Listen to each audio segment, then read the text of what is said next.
నమస్కారం SDV news కి స్వాగతం ముందుగా ఈనాటి ముఖ్య అంశాలు వరద బాధితులకు అత్యుత్తమ ప్యాకేజీని అందిస్తున్నామని వెల్లడించిన ఏపీ సీఎం చంద్రబాబు నష్టపోయిన ప్రతి ఒక్కరిని అన్ని విధాలా ఆదుకుంటామని వెల్లడి ప్రమాదకర పరిశ్రమల్లో 3 నెలలకు ఒకసారి సేఫ్టీ ఆడిట్ తప్పక జరగాలంటూ వెల్లడించిన ప్రభుత్వ ప్రధాన కార్యదర్శి నీరబ్ కుమార్ ప్రసాద్ బోట్ల తొలగింపు ప్రక్రియ విజయవంతం ఒడ్డుకు చేర్చిన ఇంజనీర్లు ప్రకాశం బ్యారేజ్ వద్ద చిక్కుకున్న బోటు తొలగింపు ప్రక్రియ విజయవంతమైందని వెల్లడించిన అధికారులు ప్రకాశం బ్యారేజీలో బోట్లు వెలికి తీసిన సిబ్బందిని అభినందించిన మంత్రి నిమ్మల రామానాయుడు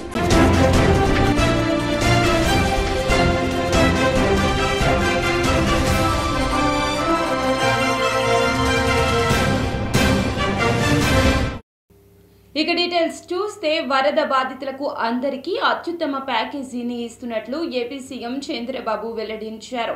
రాష్ట్ర చరిత్రలో కని విని ఎరుగని విధంగా కృష్ణా బుడమేరు వరదలు సంభవించి విజయవాడ నగరాన్ని అతలాకుతలం చేసినప్పటికీ కేవలం 10 రోజుల్లో అందరి సహకారంతో నగరంలో పరిస్థితులు సాధారణ స్థితికి తీసుకురావడం జరిగిందని రాష్ట్ర సీఎం నారా చంద్రబాబు పేర్కొన్నారు. ఈ వరద వల్ల నష్టపోయిన ప్రతి ఒక్క కుటుంబాన్ని అన్ని విధాలా ఆదుకునేందుకు అత్యుత్తమ ప్యాకేజీ రూపొందించి అమలు చేయడం జరుగుతుందంటూ వెల్లడించారు. రాష్ట్రమంతా గుర్తించారు, దేశం మొత్తం గుర్తించింది. నేను అహ్మదాబాద్ పోతే అందరూ అప్రిషియేట్ చేసే పరిస్థితికి వచ్చారు. Nation is recognised. అదే మాదిరిగా ప్రతి ఒక్కరూ ఈ కష్టాలు చూసిన తర్వాత దాతలు స్వచ్ఛందంగా ముందుకు వస్తున్నారు. రియలీ నా లైఫ్లో చాలా క్రైసిస్ చూశాను, కానీ చాలా సంక్షోభాలు చూశాను, కానీ ఈ విధంగా ఎప్పుడు రాలేదు. ఆ విధంగా వచ్చారు. వారందరికీ పేరు పేరున మనస్ఫూర్తిగా కృతజ్ఞతలు తెలియజేస్తున్నా. రాష్ట్ర ప్రభుత్వం తరఫున 5 కోట్ల ప్రజల తరఫున ఎక్కడో ఉండేవాళ్ళు డబ్బులు పంపించారు. ఇంట్లో నుంచి బయట రాని వాళ్ళు వీల్ చైర్స్ వేసుకొని వచ్చి డబ్బులు ఇచ్చేసిపోతున్నారు. వీల్ చైర్స్ వేసుకొని కలవాలి, ఇవ్వాలి, నా బాధ్యత.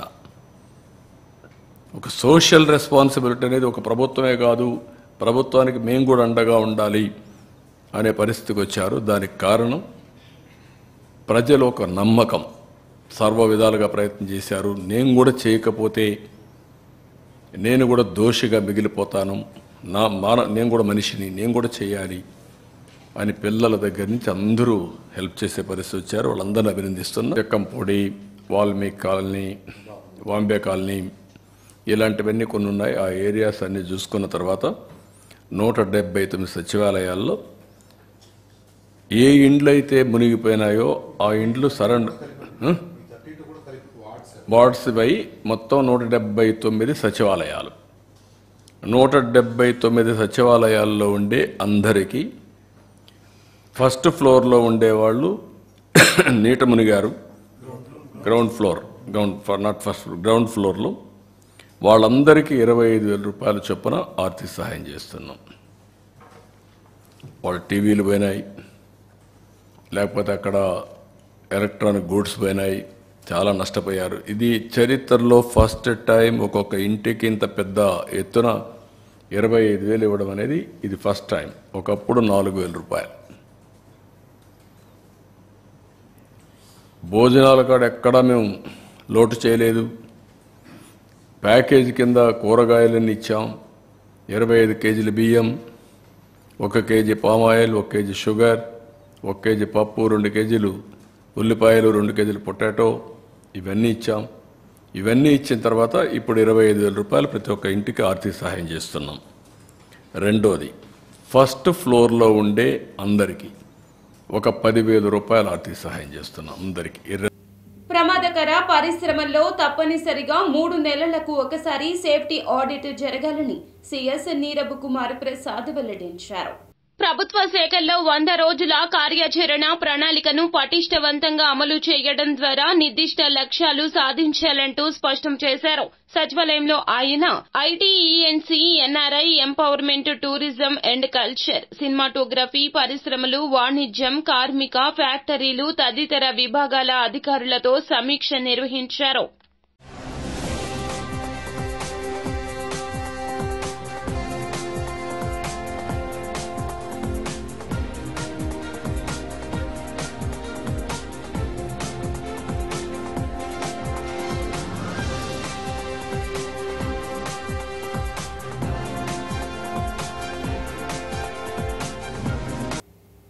బోట్ల తొలగింపు ప్రక్రియ సక్సెస్ అయ్యింది. ఒడ్డుకు చేర్చారు ఇంజనీర్లు. ప్రకాశం బ్యారేజీ వద్ద చిక్కుకున్న బోట్ల తొలగింపు ప్రక్రియ విజయవంతమైంది. 8వ రోజు 40 టన్నుల భారీ బోటును బెకమ్ ఇన్ఫ్రా సంస్థ ఇంజనీర్లు ఒడ్డుకు చేర్చారు. గేట్ల వద్ద అడ్డుపడిన పడవలను బయటకు తీసేందుకు గత 7 రోజులుగా ఇంజనీర్లు అధికారులు తీవ్రంగా ప్రయత్నించారు. తాజాగా బోట్ల తొలగింపు ప్రక్రియలో పురోగతి ఇంజనీర్లు సాధించారు.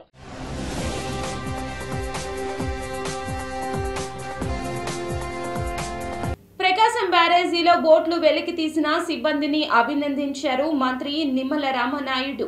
బ్యారేజ్ కు నష్టం వాటిల్లకుండా 8 రోజుల నుంచి చేస్తున్న కృషి ఫలించిందన్నారు. మిగిలిన 2 బోట్లు కూడా వెలికి తీస్తామంటూ వెల్లడించారు. ఏదైతే మొన్న వరదలు ఏదైతే చుట్టుముట్టినటువంటి పరిస్థితిలో మరి యొక్క అర్ధరాత్రి ఏదైతే 5 బోట్లు ఏదైతే ప్రకాశం బ్యారేజీని ఢీకొన్నటువంటి సందర్భంలో ఆ యొక్క బోట్స్ని తొలగించేటువంటి ప్రక్రియను గత వారం రోజుల నుంచి కూడా రాత్రి పగలు కూడా ఇటు ఇంజనీర్స్ కానీ అటు ఏజెన్సీ కానీ అందరూ కూడా సమిష్టిగా కృషి చేస్తున్నప్పటికీ కూడా ఏదో ఒక అంతరాయం అనేది కలుగుతున్నటువంటి పరిస్థితిని స్వయంగా మీరు కూడా చూస్తూ ఉన్నారు. పర్టికులర్గా ఏదైతే ఒక్కొక్కటి కూడా వాళ్ళు అక్కడ ఉండేటువంటి పరిస్థితుల్ని దృష్టిలో పెట్టుకుని పనులు చేస్తూ ఉన్నారు. మొదట్లో మీరందరూ కూడా చూశారు, ఏదైతే మరి 14 టన్స్ ఉన్నటువంటి క్రేన్స్ని ఒక 2 పెట్టుకుని ఒక 10 టన్నులు ఉన్నటువంటి చైన్ బాక్స్ని పెట్టుకుని మొదటి రోజు బ్రిడ్జి పై నుంచి తీయడానికి ప్రయత్నం చేస్తే ఏదైతే బోట్స్ కెపాసిటీ ఎక్కువగా ఉండడంతో మళ్ళీ సెకండ్ డే మళ్ళీ 50 టన్నుల కెపాసిటీ ఉన్నటువంటి క్రేన్స్ని మళ్ళీ ప్రత్యేకంగా తెచ్చుకుని వాటితో కూడా ప్రయత్నం చేసిన సఫలీకృతం కానిటువంటి పరిస్థితుల్లో మళ్ళీ ఎయిర్ బెలూన్స్ టెక్నాలజీని వాడాలని అనుకున్న ఇక్కడ ఏదైతే ఆ యొక్క వాటర్ లెవెల్ అనేది దానికి ప్రధానమంత్రి Awas Yojana 2.0 operation guide lines ను మోదీ వీడియో కాన్ఫరెన్స్ ద్వారా ప్రారంభించారు. ఈ సందర్భంగా మోదీ మాట్లాడుతూ ప్రధాని ఆవాస్ యోజన పథకం ద్వారా అర్బన్ లో నివసిస్తున్న ప్రజలందరికీ పక్కా ఇంటిని కల్పించే దిశగా 1 కోటి ఇళ్లను ఇస్తున్నట్లు తెలిపారు. ఈ వీడియో కాన్ఫరెన్స్ లో విజయవాడ నగరపాలక సంస్థ additional commissioner doctor A Mahesh, AP TIDCO SE Bukhya Chinnodu, Bulla Vijay Kumar, Veeramachaneni లలిత, దేవినేని అపర్ణ, ఉమ్మడి వెంకటేశ్వరరావు, ప్రధానమంత్రి ఆవాస్ యోజన లబ్ధిదారులు పాల్గొన్నారు.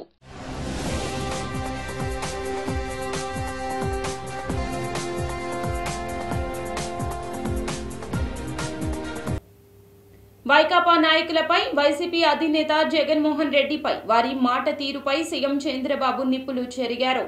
మరోసారి తప్పుగా మాట్లాడితే నాలుకలకు తాళాలు వేయాల్సి వస్తుందన్నారు. తిన్నింటి వాసాలు లెక్క పెడుతూ అసహ్యమైన రాజకీయాలు చేస్తారా? రాజధానిపై విషం కక్కుతారా? కొంచెం సౌమ్యంగా పాలిష్డ్ గా మాట్లాడితే మీకు చెవికెక్కదో. మీకు ఏం చేయాలో అది చేసి చూపించాల్సిందే. రేపు అదే జరుగుతుంది అంటూ వైకాపా అధ్యక్షుడు జగన్ ఆ పార్టీ నాయకులపై సీఎం చంద్రబాబు నిప్పులు చెరిగారు.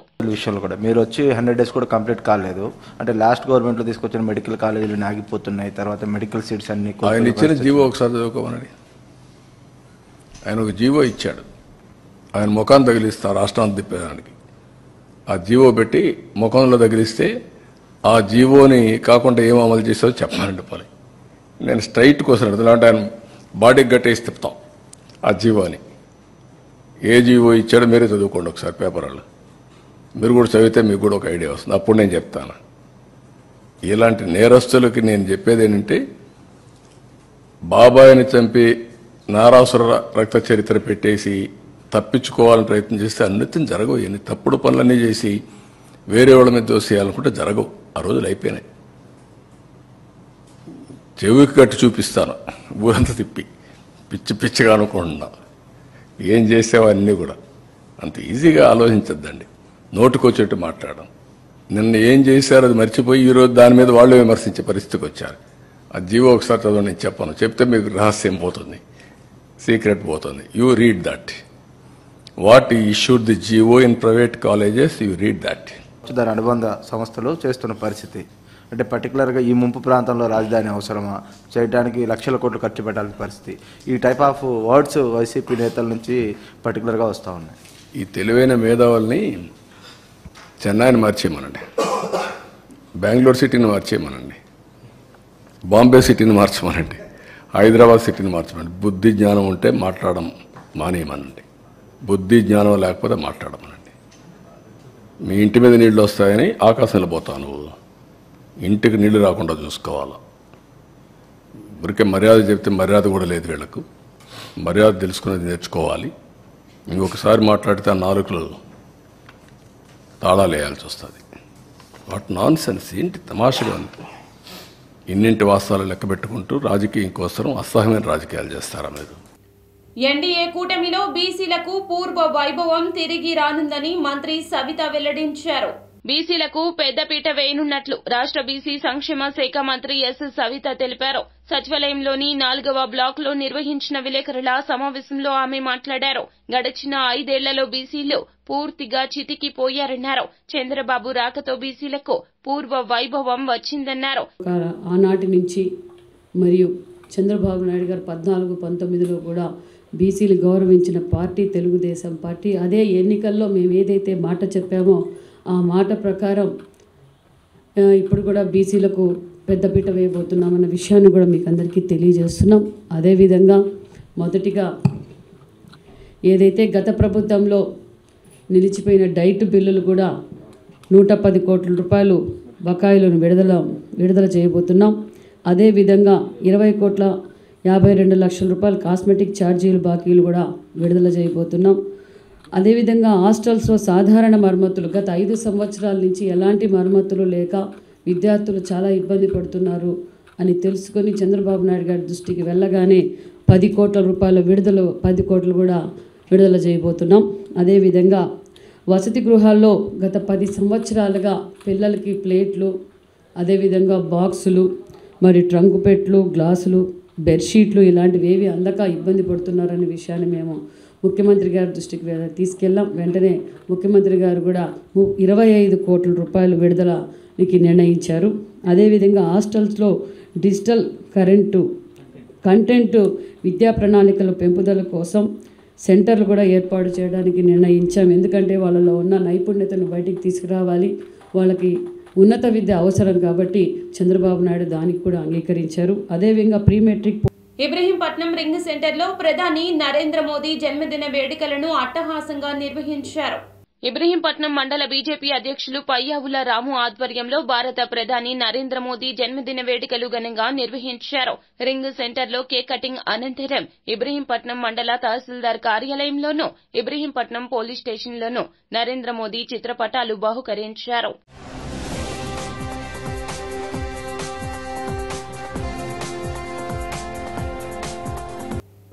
వంట నూనెలపై కస్టమ్స్ సుంకం పెంచే అవకాశం ఉందనే పుకార్ల నేపథ్యంలో vigilance and enforcement DG Harish ఆకస్మిక తనిఖీలు చేపట్టారు.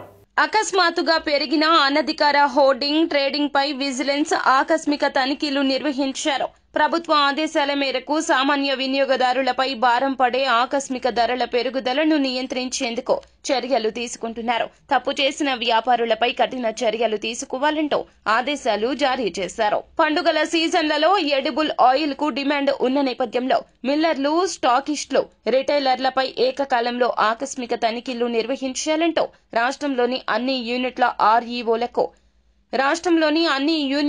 ఆర్వీఈఓలకు ఆదేశాలు జారీ చేశారు. అక్టోబర్ 1వ తేదీ నుండి నూతన మద్యం పాలసీ అమల్లోకి రానున్నట్లు మంత్రి కొల్లు రవీంద్ర వెల్లడించారు. డ్యూటీ పెయిడ్ లిక్కర్ పక్క రాష్ట్రాల నుంచి అటు తెలంగాణ, అటు కర్ణాటక, తమిళనాడు రాష్ట్రాల నుంచి, ఒరిస్సా రాష్ట్రాల నుంచి విపరీతంగా వచ్చి ఇవంతా కూడా ప్రభుత్వానికి రావాల్సినటువంటి ఆదాయం బయటపోయింది. ప్రజలు అనారోగ్యం పాలైపోయారు. ఇల్సిట్ లిక్కర్ కూడా విపరీతంగా పెరిగిపోయింది. ఇవన్నీ కూడా పరిశీలించిన తర్వాత గౌరవ ముఖ్యమంత్రి గారు ఒక బెస్ట్ పాలసీ, గతంలో కూడా 94 తర్వాత అప్పుడున్నటువంటి విధానాల్లో మార్పులు చేసి దేశంలోనే ఆదర్శంగా నిలిచింది. ఆ రోజున దేశంలో ఉన్నటువంటి అన్ని రాష్ట్రాలు వచ్చి ఆంధ్ర రాష్ట్రంలో చూసి ఎలాంటి పాలసీ అమలు జరుగుతుందని ఆ రోజు చూశారు. దాన్ని కూడా దృష్టిలో పెట్టుకుని ఒక బెస్ట్ పాలసీని తయారు చేయడం కోసం మా కమిటీ సభ్యులందరం కూడా డిపార్ట్మెంట్లో కూడా వాళ్ళు కూడా అధ్యయనం చేశారు. దేశం అంతా వెళ్ళి దాదాపు ఒక 6 రాష్ట్రాలు గవర్నమెంట్ షాపులు అమలు జరుగుతున్నటువంటి విధానం, ప్రైవేట్ షాప్స్ అమలు జరుగుతున్నటువంటి విధానం, అటు ప్రైవేటు గవర్నమెంట్ వరద బాధితులకు రిజిస్ట్రేషన్ స్టాంపులు శాఖ దుస్తులు పంపిణీ చేయడం అభినందనీయమని సెంట్రల్ ఎమ్మెల్యే బోండా ఉమా అన్నారు. సెంట్రల్ నియోజకవర్గ తెలుగుదేశం పార్టీ కార్యాలయం వద్ద రిజిస్ట్రేషన్ మరియు స్టాంపుల శాఖ తరపున విజయవాడ సింగనగర్లోని వరద బాధితులకు సెంట్రల్ నియోజకవర్గ శాసనసభ్యులు బోండా ఉమామహేశ్వరరావు, ఆంధ్రప్రదేశ్ ప్రభుత్వ రెవెన్యూ మరియు రిజిస్ట్రేషన్ మరియు స్టాంపులు శాఖ ప్రత్యేక ప్రధాన కార్యదర్శి ఆర్పి సిసోడియా ప్రత్యక్షంగా ఒక్కొక్క బట్టల ప్యాకెట్లను 2500 కుటుంబాలకు అందజేశారు. ప్రతి కిట్లోనూ ఒక చీర, లంగా, నైటీ, లుంగి, ఒక టవల్ అందజేశారు. ఈ సందర్భంగా బోండా ఉమా మాట్లాడుతూ ఆంధ్రప్రదేశ్ రాష్ట్రంలో ఉద్యోగస్తులందరూ వారి వారి అసోసియేషన్ తరపున విజయవాడ నగర వరద బాధితులను ఆదుకుంటున్నారని, అనంతరం సిసోడియా మాట్లాడుతూ గత కొన్ని రోజులుగా వరద ప్రభావిత ప్రాంతాల్లో పర్యటించి రాత్రి పగలు బోట్లలో, ట్రాక్టర్లలో పర్యటించి నియోజకవర్గ వరద బాధితులకు సహాయాన్ని అందించారని తెలిపారు. విజయవాడ నగరపాలక సంస్థ ఆధ్వర్యంలో మరి కమిషనర్ గారు, అలాగే ఎండి గన్నం చంద్రుడు గారు, అలాగే ప్రముఖ వైద్యులు డాక్టర్ సమరం గారు, వీరందరూ ఈ పెద్దల చేతుల మీదుగా సెంట్రల్ నియోజకవర్గంలో స్వచ్ఛతా హీ సేవ కార్యక్రమాన్ని ప్రారంభించుకోవడం జరిగింది. ఏదైతే ప్రధానమంత్రి గారి పిలుపు స్వచ్ఛ భారత్, గౌరవ ముఖ్యమంత్రి గారి పిలుపు స్వచ్ఛాంధ్ర కార్యక్రమం ఉందో దాన్ని పెద్ద ఎత్తున ఉద్యమ స్ఫూర్తితో ప్రజల్లోకి తీసుకెళ్లి మొత్తం ఇంటికి ఒక మొక్కను నాటాలి, అలాగే ప్రతి వీధిలో కూడా పచ్చదనం వెల్లివిరవాలి అనే ఉద్దేశం. అలాగే చెత్త అనేది ఎక్కడా కనపడకుండా పిల్లల నుంచే ఆ డిసిప్లిన్ రావాలి. ఎక్కడ మన వీధులను కానీ, మన ఇళ్ళను కానీ, మన డివిజన్ని కానీ, మన నియోజకవర్గాన్ని, మన నగరాన్ని శుభ్రంగా ఉంచుకోవాలని ఏదైతే ఉన్నామో దాన్ని ఇవాళ పెద్ద ఎత్తున ప్రతి డివిజన్లో స్కూల్ పిల్లలతో ర్యాలీలు నిర్వహించి, మున్సిపల్ సిబ్బందితో ర్యాలీలు నిర్వహించి చేయాలన్నది ఒకటి. అలాగే కార్బన్ డైఆక్సైడ్ ఈ సేవా కార్యక్రమాన్ని లాంచ్ చేసుకోవడం జరిగింది. ఈ రోజు నుండి అక్టోబర్ 1వ తారీఖు వరకు కార్యక్రమాలు చేసుకొని అక్టోబర్ 2వ తారీఖున గాంధీ జయంతిని స్వచ్ఛ భారత్ దివస్గా సెలబ్రేట్ చేసుకోవడంతో ఈ కార్యక్రమం ముగుస్తుంది. అంటే 14 రోజుల పాటు వివిధ రకాలైనటువంటి స్వచ్ఛతా కార్యక్రమాలు ఉంటాయి. ఈ స్వచ్ఛతా కార్యక్రమాలలో ముందుగా అందరినీ భాగస్వాములను చేయడం, అలాగే సంపూర్ణ స్వచ్ఛత సాధించడం, అలాగే ఎక్కడైతే చాలా రోజుల నుండి కనపడకుండా ఉన్నటువంటి బ్లాక్ స్పాట్స్ ఉన్నాయో వాటన్నిటినీ ఐడెంటిఫై చేసుకొని వాటన్నిటినీ క్లీన్ చేయడము. అలాగే అందరికీ నమస్కారం. ఈరోజు మనం ఎంబీపీ స్టేడియంలో స్వచ్ఛతా హీ సేవ కార్యక్రమం అనేది విజయవాడ కార్పొరేషన్ పరిధిలో స్టార్ట్ చేయడం జరిగింది. దీనికి సంబంధించి అందరూ పబ్లిక్, అలాగే గవర్నమెంట్ ఎంప్లాయీస్ అందరూ కూడా పార్టిసిపేట్ చేయాల్సిన అవసరం ఉంది. మనము ఈ సంవత్సరం 10th year of Swachh Bharat అనేది మనము సెలబ్రేట్ చేస్తున్నాము. దానికి సంబంధించి 17th నుంచి 1వ తారీఖు దాకా ప్రతిరోజు కూడా యాక్టివిటీస్ చేస్తూ అందరినీ కూడా ఇన్వాల్వ్ చేస్తూ, అందరూ అంటే పబ్లిక్ని ఇన్వాల్వ్ చేస్తూ, కాలేజ్ స్టూడెంట్స్ ఉండొచ్చు, అలాగే ఎన్జిఓస్ ఉండొచ్చు, అలాగే గవర్నమెంట్ ఎంప్లాయీస్ ఉండొచ్చు, కార్పొరేషన్ ఎంప్లాయీస్ ఉండొచ్చు, అందరూ కూడా ఇన్వాల్వ్ చేసి ఈ స్వచ్ఛతా కార్యక్రమం అనేది భాగవహించడానికి మనం అందరూ కూడా ఎఫర్ట్ పెడుతున్నాము.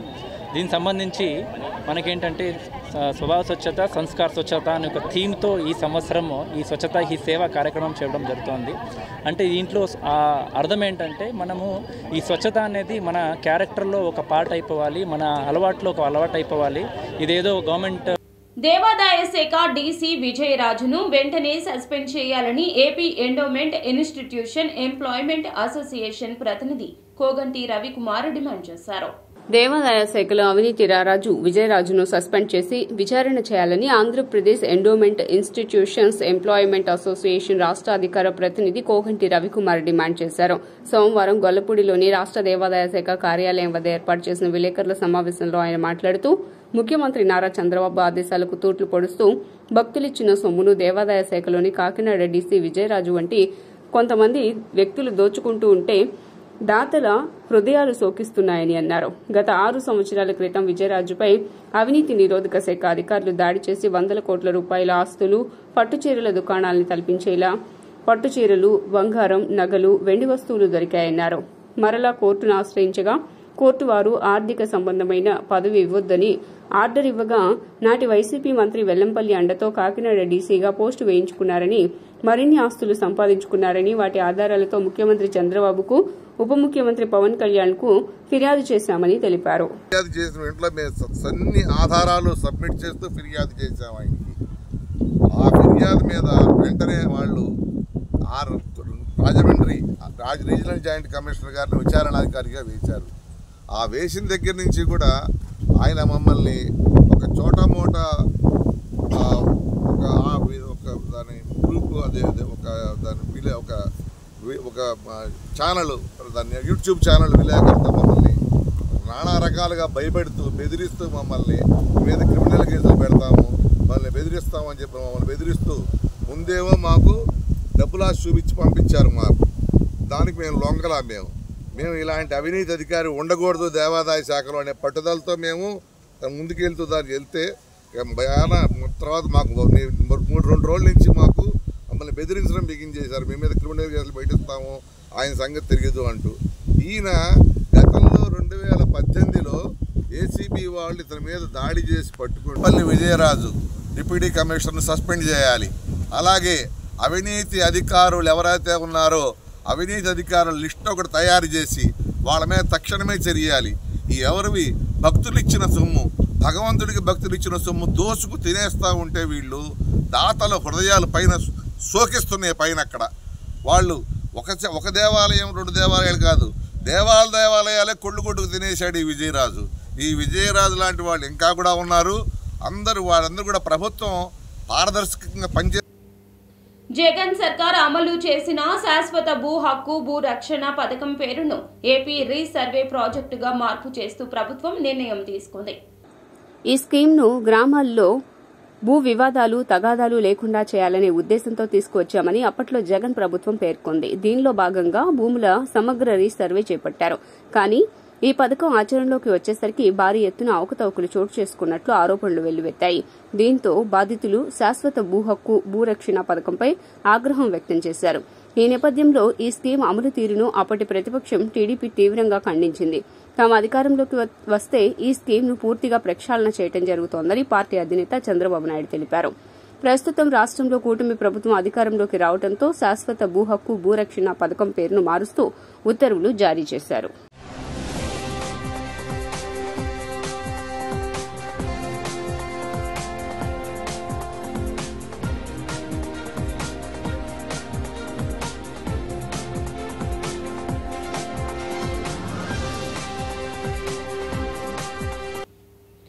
మహమ్మద్ ప్రవక్త మానవాళికి సూచించిన మార్గంలో ప్రతి ఒక్కరూ నడవాలని ముస్లిం మత గురువులు పిలుపునిచ్చారు. మహమ్మద్ ప్రవక్త జన్మదినాన్ని పురస్కరించుకుని 1 టౌన్ పంజా సెంటర్ నుండి కాళేశ్వరరావు మార్కెట్ వద్ద జమ్మా మసీద్ వరకు భారీ ర్యాలీ నిర్వహించారు. ఈ ఊరేగింపు ముస్లిం సోదరులు వందలాదిగా తరలివచ్చారు. అనంతరం జమ్మా మసీద్లో ప్రార్థనలు నిర్వహించారు. ఈ సందర్భంగా మసీద్లో ప్రార్థనల అనంతరం పవిత్ర మహమ్మద్ ప్రవక్త ప్రదర్శించారు. భక్తులు కేశాన్ని తరించి పులకరించారు. ఈ సందర్భంగా మసీదులో ప్రార్థనల అనంతరం పవిత్ర మహమ్మద్ ప్రవక్త కేశాన్ని ప్రదర్శించారు. భక్తులు కేశాన్ని తరించి పులకరించారు. ఈ సందర్భంగా మత గురువులు మాట్లాడుతూ ప్రతి ఒక్కరూ సోదర భావంతో మెలగడమే కాకుండా శాంతి, సహనం, ఇతర మతాలను గౌరవించడం ప్రవక్త సందేశమని పేర్కొన్నారు. 40 సంవత్సరాల నుండి జమ్మా మసీద్లో ప్రవక్త కేశనాన్ని ప్రదర్శించడం జరుగుతోందని, కుల మతాలకు అతీతంగా ప్రజలు దర్శించడం జరుగుతోందని తెలిపారు. ये ईद मिलादुन्नबी के मौके से यहाँ पर जो है 12 रबीउल अव्वल को जेंट्स के लिए सरकार मदीना सल्लल्लाहु ताला अलैहि वसल्लम की मुँह मुबारक की ज़ियारत करवाई जाती है और 13 रबीउल अव्वल को औरतों के लिए एहतमाम किया गया है। और ये मुँह मुबारक जो है सरकार मदीना सल्लल्लाहु ताला अलैहि वसल्लम के बाल शरीफ को मुँह मुबारक कहते हैं। और इस चीज़ को मीर शमशुद्दीन साहब यहाँ के जो पहले मुतवल्ली साहब थे वो 1892 में जब हज के लिए मक्के को गए थे तो वहाँ से आते वक्त लेकर आए थे। तो उस वक्त से 1892 से यहाँ पर दिखाया जा रहा है। हर साल जो है यहाँ पर एहतमाम किया जाता है। पूरा जुलूस यहाँ हर तरह का जुलूस जो है भवानीपुरम से विंचीपेट, गांधी बम्मा, हर तरफ के जुलूस यहाँ पर आते हैं और यहाँ पर जो है दिखाया जाता है। और 12 रबीउल अव्वल को यानी आज जो है जेंट्स के लिए है और कल जो है लेडीज़ के लिए है। और हमारे लिए ईद मिलादुन्नबी जो है बहुत अज़मत वाली है। पूरे दुनिया में मुसलमान आलम के लिए बहुत अज़मत वाली चीज़ है।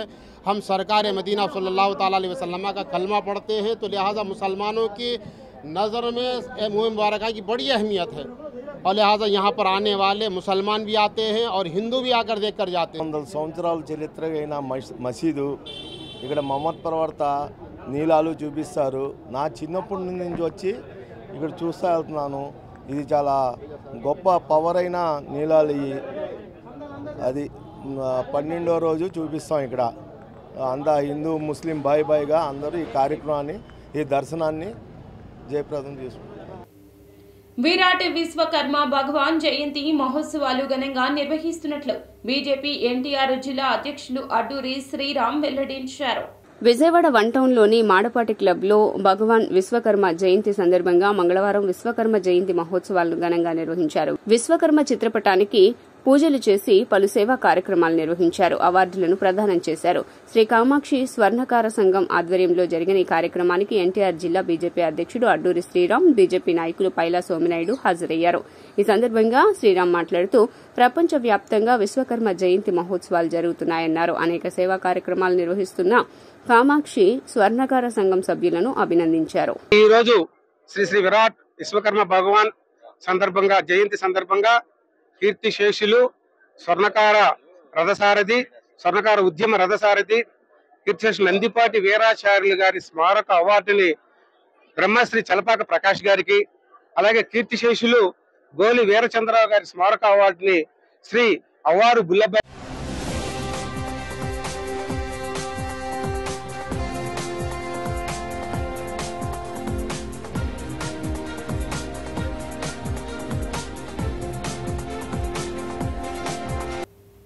వార్తలు ముగించే ముందు ముఖ్య అంశాలు మరోసారి.